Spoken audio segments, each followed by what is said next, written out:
ሰላም ቤተሰቦቼ እንዴት ናችሁ?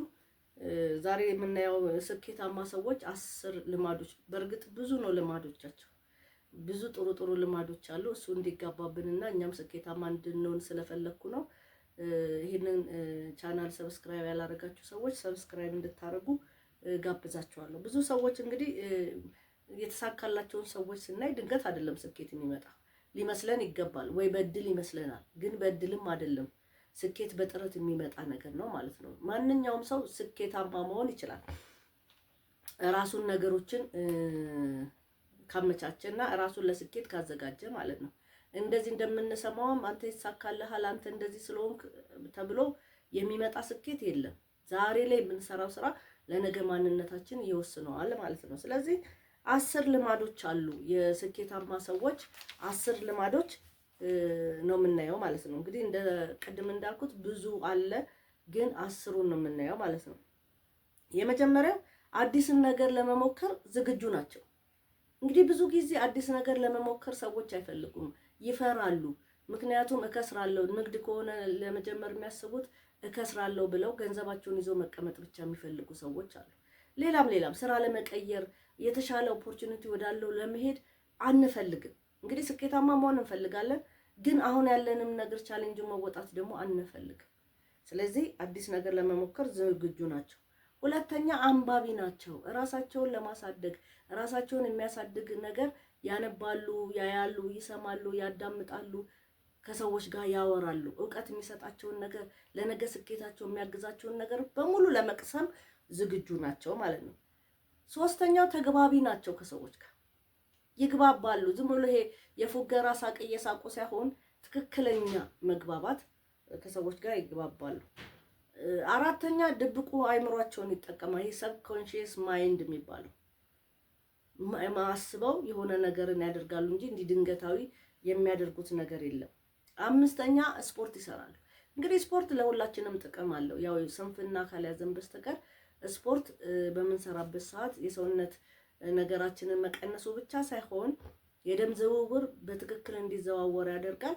ከዛም ባሻገር ደግሞ በደንብ እንድናስብ ይረዳናል ማለት ነው። ስድስተኛ የት ጋር እንዳሉ ያውቃሉ። ይሄ በጣም ትልቅ ምክር ነው። የት ጋር እንዳለን የማናቅ ሰዎች ነን ብዙ ጊዜ ችግር የምንፈጥረው። ልካችንን የማናቅ ሰዎች፣ ምንም ሳይኖረን እንዳለን የምናስብ ሰዎች፣ ኖሮን እንደሌለን የምናስብ ሰዎች። አያችሁ፣ ልክ አለማወቅ ብዙ ነገሮችን እንድንተው ያደርገናል። ስለዚህ የት ጋር እንዳሉ ያውቃሉ። ነገ ስኬታቸው ምን እንደሆነ ምንም ባይኖራቸው ነገ ላይ እንደሚሳካላቸው ያስባሉ ማለት ነው። ሰባተኛ በምንም አይነት ነገር ውስጥ ስዕል አላቸው። ችግር ውስጥ ቢሆኑ ነገ እንደሚሳካላቸው ስዕል አለ። መከራ ውስጥ ቢሆኑ ነገ ወደፊት እንደሚሄዱ ስዕል አላቸው። ዛሬ ቢወድቁ ነገ እንደሚሳካላቸው ስዕል አላቸው። ስዕል ከጠፋ በጣም ከባድ ነው። በጣም በቃ ተስፋ እናጣለን። ብዙ ጊዜ ሰዎች የነገ ስዕል ስለሌላቸው ነው ዛሬ ላይ የራሳቸው ላይ ሁሉ ችግር የሚገጥማቸው ማለት ነው። ስለዚህ ሴት ልናደርግ ይገባል። ዛሬ ገንዘብ የለህም፣ አዎ። ዛሬ እውቀት የለህም፣ አዎ። ዛሬ ዘመድ የለህም፣ አዎ። ስዕል ግን ይኖር። እዛ ስዕል ላይ ትደርሳለህ፣ ድሪም የምታደርገው ላይ። ስምንተኛ ሁልጊዜ ፉክክር ላይ ናቸው። ፉክክር ከማን ጋር? ከራሳቸው ጋር፣ ከትላንት ማንነታቸው ጋር፣ ከዛሬ ማንነታቸው ጋር። ነገ ሊቀየር እንደሚገባ ይፎካከራል። ከሰው ጋር ከተፎካከረን ምናልባት ሰዎቹን በሙሉ ከበለጥን ከኔ በላይ የለም ብለን እንቆማለን። ስለዚህ አንድ ፈላስፋ ምን ይላል? ራስህን ከሰው ጋር ካፎካከርክ አታድግም። በቃ ራስህን መናቅ የጀመርከው ከሰው ጋር ስትፎካከር ነው። በቃ ራሳችሁን መናቃችሁን የምታውቁት አጠገባችሁ ካለ፣ ከግራ ከቀኝ ከፊት ከኋላ ካለ ሰው ጋር እኔ እሱን እበልጣለሁ፣ እኔ ከሱ ጋር ደግሞ እንደዚህ ነኝ ብለህ የምታፎካከር ከሆነ ወድቀሃል። ራስን እየናከው። መፎካከር ያለብህ ከራስህ ጋር ነው። ትላንት ወድቄ ነበር፣ ዛሬ እነሳለሁ። ትላንትና ድሃ ነበርኩ፣ ዛሬ ሀብታም እሆናለሁ። ትላንትና እንደዚህ ነበርኩ፣ ዛሬ ደግሞ እንደዚህ ተቀየርኩ፣ ሰው እሆናለሁ ብላችሁ ማሰብ መቻል አለባችሁ። ዘጠነኛው እንግዲህ ቅድሚያ የሚሰጡትን ነገር ያውቃሉ። ብዙ ጊዜ በህይወታችን ችግር የሚፈጥር ምንድነው? ቅድሚያ የምንለው ነገር የለንም። ዛሬ ላይ ገንዘብ ይዘን ለነገ ስራ ያስቀመጥነው ዛሬ ላይ የሆነ ነገር ሲመጣ ዝም ብለን እናወጣዋለን። ስለዚህ ቅድሚያ የምንሰጠው ነገር ማወቅ መቻል አለብን። አስረኛ ሀሳባቸውን ይመዘግባሉ።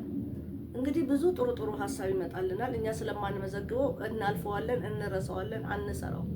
ዛሬ ባይጠቅመን ነገ ይጠቅመናልና ሀሳብ ሲመጣልን እዛው ኢሚዲየትሊ እስክሪፕቶና ወረቀት አውጥተን መመዝገብ ይጠቅመናል። ቤተሰቦቼ እንግዲህ 10 የስኬታማ ሰዎች ልማድ